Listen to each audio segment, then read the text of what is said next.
لوگ اسے خریدتے رہتے ہیں، بیچتے رہتے ہیں۔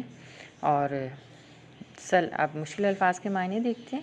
صلاح عام، صلاح عام کا کیا مطلب ہے؟ یعنی عام دعوت ہے۔ یاران یعنی دوستوں کو۔ نکتہ داں وہ لوگ، نکتہ داں یعنی وہ جو بات کی باریکی کو سمجھتے ہیں۔ تو کہنے ہیں کہ وہ دوست جو بات کی باریکی کو سمجھتے ہیں، جنہیں سمجھ بوجھ ہے، جنہیں عقل ہے، ان کو عام دعوت ہے کہ وہ اس کوٹ کو خرید لیں۔ تیسرا شعر پڑھتے ہیں۔ بڑا بزرگ ہے یہ، آزمودہ کار ہے یہ، کسی مرے ہوئے گورے کی یادگار ہے یہ۔ شاعر مزید طنز کرتے ہوئے کہتے ہیں کہ یہ کوٹ بہت پرانا بھی ہے اور بہت استعمال کیا ہوا ہے، جانچا پرکھا ہوا ہے۔ شاید کوئی انگریز فوجی گورا مر گیا ہوگا اور اسی کی یادگار یہ کوٹ ہے۔ اس شعر میں شاعر نے 3 باتیں تنزیہ اور تعریف کے طور پر کی ہیں۔ نمبر 1 تو یہ کہ یہ کوٹ بہت بزرگ ہے، یعنی یہ بہت پرانا اور خستہ حال ہے۔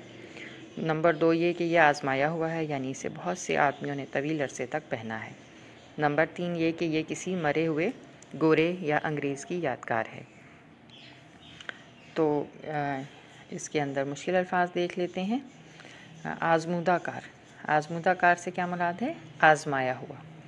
اور گورے کس کو کہا ہے؟ انگریز کو، ٹھیک ہے۔ تو اب پڑھتے ہیں ہم اگلا چوتھا شعر۔ پرانی وضع کا بےحد عجیب جامہ ہے، پہن چکا اسے خود واسکو ڈی گاما ہے۔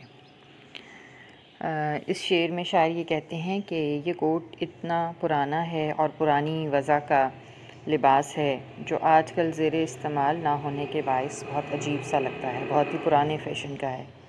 یہ اتنا پرانا ہے کہ اسے واسکو ڈی گاما بھی پہن چکا ہے۔ یہ ایک مبالغہ ہے جس سے مزاح پیدا کیا گیا ہے۔ تو مشکل الفاظ دیکھتے ہیں۔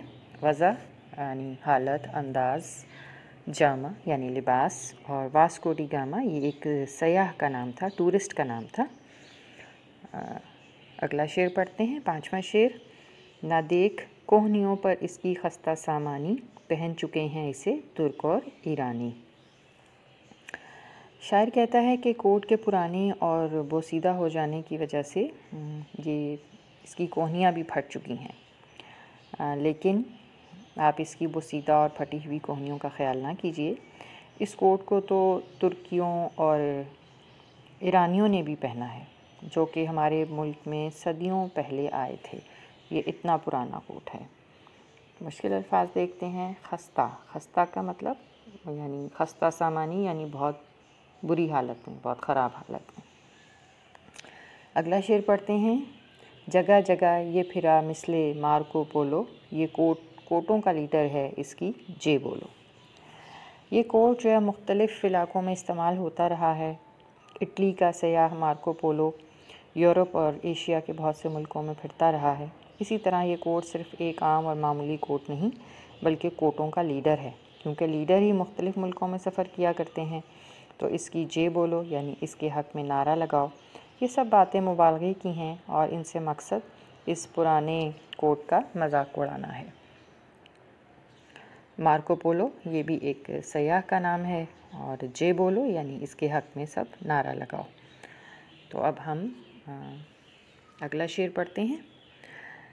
بڑا بزرگ ہے یہ گو، قلیل قیمت ہے، میاں بزرگوں کا سایہ بڑا غنیمت ہے۔ تو شاعر کہتے ہیں اس کوٹ میں یہ کوٹ جو ہے یہ ایک بزرگ کی حیثیت رکھتا ہے، اور اس کوٹ میں بڑی بزرگی ہے، اور اس شعر میں انہوں نے اس کوٹ کی بزرگی کا ہی ذکر کیا ہے، کیونکہ یہ اتنا پرانا اور تجربہ کار کوٹ بزرگ ہی کہلایا جا سکتا ہے۔ اور مشہور ہے کہ بزرگوں کو جو ہے وہ احترام اور حفاظت سے رکھنا چاہیے اور ان کی دیکھ بھال کرتے رہنا چاہیے، کیونکہ بزرگوں کا سایہ برکت کا باعث ہوتا ہے۔ اس لیے اسے جو کوئی بھی پہنے گا وہ بزرگوں کے سائے میں اطمینان سے رہے گا۔ اس میں مشکل الفاظ کے معنی دیکھ لیتے ہیں۔ قلیل کے معنی ہیں کم، قلیل قیمت یعنی بہت کم قیمت۔ تو ڈیئر اسٹوڈنٹس، آج ہم نے اس نظم کے 7 اشعار پڑھ لیے ہیں، اور ان اشعار کی میں نے آپ کو تشریح بتا دی ہے اور مشکل الفاظ کے معنی بھی بتا دیے ہیں۔ تو اس نظم میں کل 14 اشعار ہیں، تو ان 14 میں سے 7 ہم نے پڑھ لیے ہیں، یعنی آدھی نظم ہم نے پڑھ لی ہے اور آدھی نظم ہماری باقی ہے۔ تو آج کا ویڈیو لیکچر یہیں ختم کرتے ہیں، اور انشاءاللہ اگلے ویڈیو لیکچر میں آپ کو اس نظم کے جو باقی 7 اشعار رہ گئے ہیں وہ 7 اشعار پڑھاؤں گی، اور اس نظم کا مرکزی خیال بھی بتاؤں گی، کیونکہ اگر دیکھا جائے تو امتحانی نقطہ نظر میں سے اس نظم میں سے اشعار کی تشریح اور اس نظم کا مرکزی خیال کا سوال بنتا ہے۔ امتحان میں اگر اس نظم میں سے کچھ پوچھا جائے گا تو ان اشعار کی تشریح پوچھی جا سکتی ہے اور نظم کا مرکزی خیال پوچھا جا سکتا ہے۔ تو انشاءاللہ اگلے ویڈیو لیکچر میں ہم اس نظم کو مکمل کر لیں گے۔ تو میرا اگلا ویڈیو لیکچر دیکھنا مت بھولیے گا۔